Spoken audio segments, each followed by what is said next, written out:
everybody, I want to talk about the most challenging part of parental estrangement.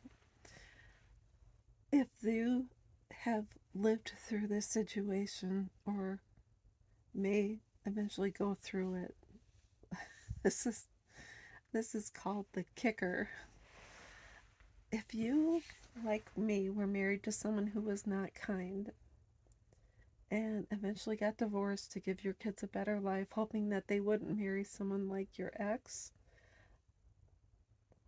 and primarily raise them on your own, I had child support, but in some cases, the other parent is never present, doesn't pay child support, isn't active, wasn't around, etc.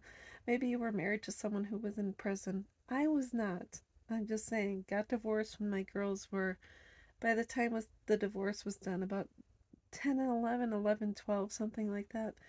And he saw them one Saturday a month after the divorce. So, anyways, all I know is the most challenging part of estrangement if you were married to someone who wasn't very kind nor was very present is that your adult sons and daughters, if they estrange from you, they may go hang out with your ex, your ex and his wife, or whatever the case is, and they may not only have a relationship with that person, but they may allow your grandchildren around that person too. And maybe your ex gets remarried and they start calling your ex's new wife grandma, and she becomes a mom to your son's daughters or both. It is probably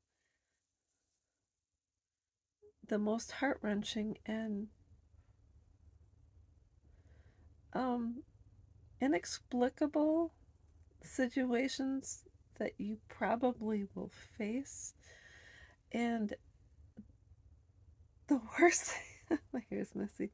The worst thing is there's nothing you can do about it.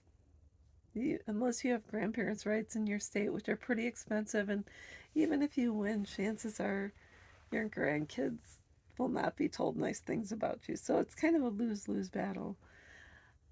But it really can get under your skin if you see pictures of your ex, his wife, and your grandkids together, and they're having a good time. They're spending holidays with. I'm telling you right now, this can cause you to have a mental breakdown. What I had to do was I had to block everyone and disconnect from it. It was the hardest thing I had to do. Eventually, I did. It was a couple years after I blocked. Eventually, I saw pictures of my youngest daughter's wedding, where dad's walking her down the aisle and this and that. It was a kicker. That was tough. But, anyways, I moved on.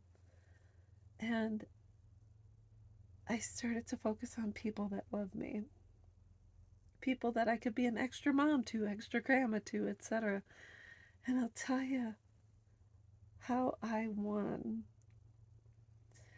So lo and behold, I go to the local VA in Milwaukee, Wisconsin for all of my care.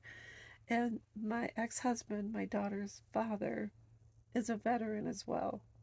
And I didn't know if he went to the VA or not. I don't know his medical, I don't know where he goes for medical care.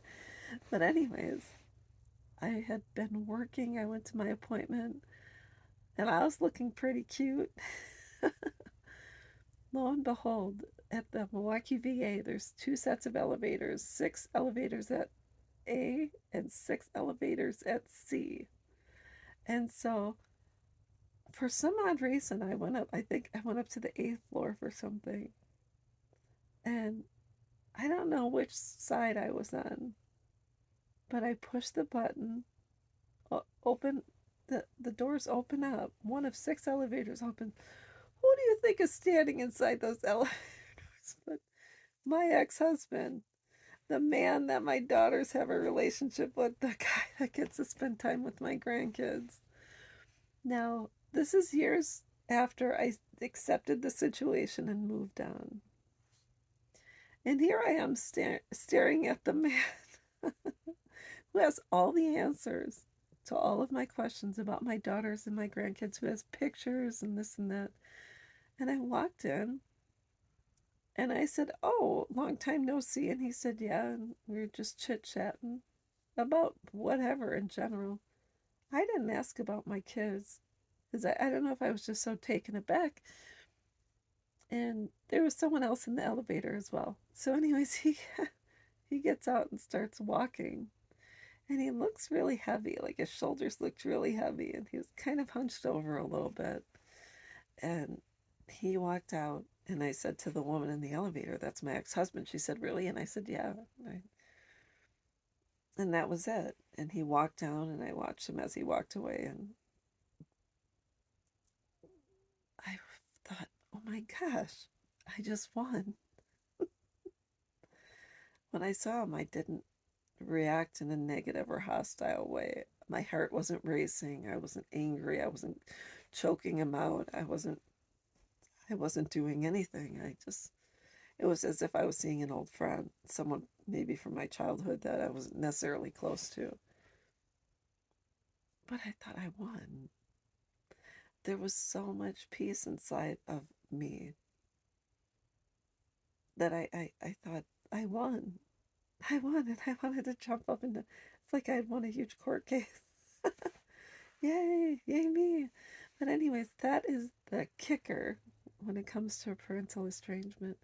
And had I not accepted the situation, released, let them go, and surrendered to it, and I just simply held on, kept my grip, and I have rights, and I deserve to know, and I'm going to talk to my ex-husband, and this is killing me.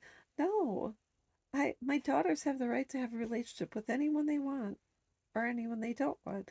They don't want to have a relationship with me, that's their choice. Is it fair? No. It's nothing in life is fair. But all I know is that because I took the time to heal, because I took the time for myself to rebuild, when I was faced with the storm, I already had a yacht and I was sailing. I didn't get caught up in the storm. I didn't drown. It was amazing. So that's all I wanted to say. I'll be back.